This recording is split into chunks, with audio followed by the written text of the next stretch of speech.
Olá, tudo bem? Vamos para mais um vídeo hoje no nosso canal.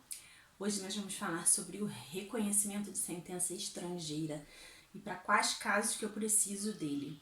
Se você se divorciou no estrangeiro, ou tem uma união estável no estrangeiro, ou adotou, ou até mesmo se ocorreu uma perfiliação, um reconhecimento de paternidade no estrangeiro e depois você veio adquirir essa nacionalidade, né? Você tem dupla nacionalidade, você precisa fazer esse procedimento de reconhecimento de sentença estrangeira, tá bem?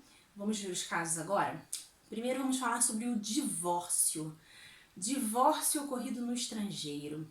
Às vezes você nem mesmo tem dupla nacionalidade, é mesmo um português que se divorciou, né, foi morar no Brasil e se divorciou lá no Brasil. Então, o divórcio é válido. Você, mesmo que não tenha feito esse reconhecimento de sentença estrangeira, não pode voltar a se casar porque você é divorciado. Entretanto, para produzir os efeitos em Portugal, precisa passar por esse reconhecimento de sentença estrangeira, tá bem? Vamos falar aqui de uma diferença. No Brasil, o divórcio puro e simples, aquele divórcio em cartório, ele pode ser meramente averbado, um divórcio ocorrido no estrangeiro, certo? No Brasil pode ser meramente averbado no cartório, não precisa haver esse procedimento de reconhecimento de sentença estrangeira, que no Brasil passa pelo STJ. Entretanto, em Portugal, mesmo o divórcio puro e simples, mesmo aquele que não há sequer partilha de bens, um divórcio extrajudicial, um divórcio ocorrido no cartório no Brasil, que só mesmo muda o estado civil, mesmo esse divórcio extrajudicial em cartório precisa passar pelo reconhecimento de sentença estrangeira, ok? Pelo esse procedimento de revisão, como nós chamamos aqui. Portanto, se você se divorciou lá fora, você vai precisar juntar a cópia integral desse processo, essa sentença do divórcio, vai precisar dos documentos das partes, do assento de nascimento e casamento português, para poder fazer esse divórcio, esse reconhecimento do divórcio aqui. As custas são de 306 euros e é ideal que as duas partes entrem em conjunto, para que reduza no final as custas e não haja mais custos ao final a pagar. Porque se uma parte entra e ainda tem que haver citação da outra parte, vão se somando custas para serem apuradas aí ao final do processo, ok? Agora vamos falar sobre união estável. União estável, até pouco tempo no Brasil, em Portugal, sentenças declaratórias, meramente declaratórias de união estável no Brasil não estavam sendo aceites, o reconhecimento dessas sentenças aqui em Portugal. Aquelas escrituras que nós fazíamos, né, em cartório no Brasil, muito antigamente, quando ainda estava incipiente essa questão da união estável, se faziam escrituras meramente declaratórias de que vivia com fulano, sem estipular regime de bens nem nada, para alguns efeitos ali de pensionamento, alguns efeitos patrimoniais. E essas sentenças, essas escrituras, não estavam sendo aceitas. Entretanto, uma mudança agora recente na jurisprudência tem vindo a aceitar, sim, essas escrituras, mesmo as meramente declaratórias, porque a lei da nacionalidade exige que haja esse reconhecimento judicial para fins de nacionalidade do companheiro, né? E uma questão também formal, aí elas vêm sendo aceites. Esse reconhecimento tanto das escrituras, que são escrituras constitutivas, que falam sobre regime de bens, né, do Brasil, de união estável, quanto essas meramente declaratórias, um pouco mais antigas, que às vezes não mencionam regime de bens, mas que falam que convivem, não é, há tantos anos, enfim. Então essa mudança agora de posicionamento na jurisprudência tem sendo bem favorável a quem vive em união estável. Aqui em Portugal, lembrando que tanto o companheiro quanto o cônjuge precisa esperar 3 anos para pedir a nacionalidade portuguesa. Entretanto, os unidos de facto, né, como nós chamamos a união estável aqui em Portugal, eles precisam passar por esse procedimento judicial de reconhecimento dessa união.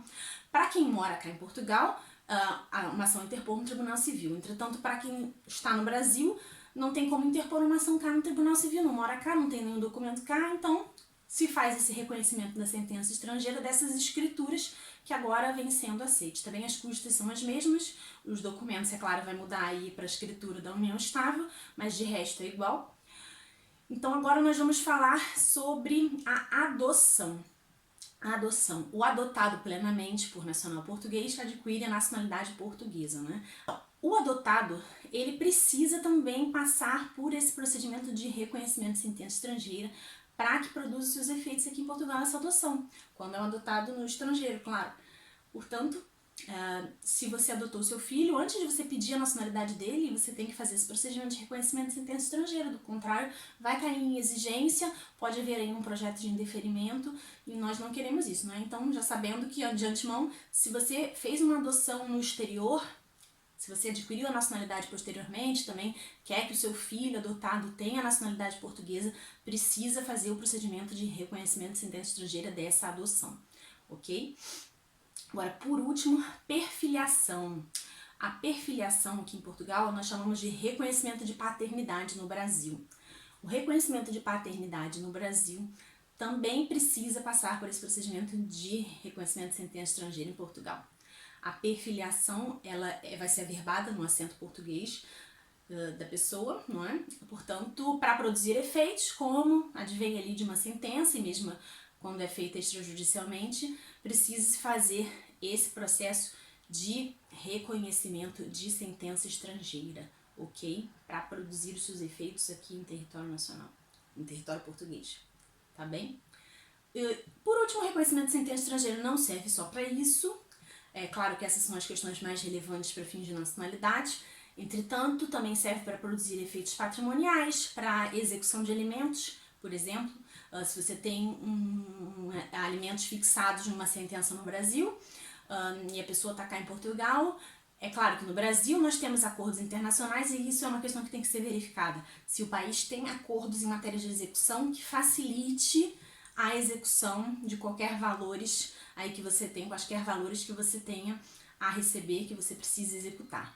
No Brasil tem esse acordo internacional, então isso pode ser feito de uma forma mais simples, mas caso não tenha, é preciso reconhecer sentença estrangeira também, para que essa sentença faça e produza seus efeitos aqui em Portugal e que você possa aí seguir com essa execução, ou possa obter os seus efeitos patrimoniais ou qualquer outros efeitos aí que sejam necessários, tá bem? Espero que vocês tenham entendido. Qualquer dúvida, comente aí embaixo, curta o vídeo, compartilhe esse vídeo aí com quem precisa saber sobre reconhecimento de sentença estrangeira, quem foi divorciado, quem adotou, quem tem uma união estável reconhecida no Brasil.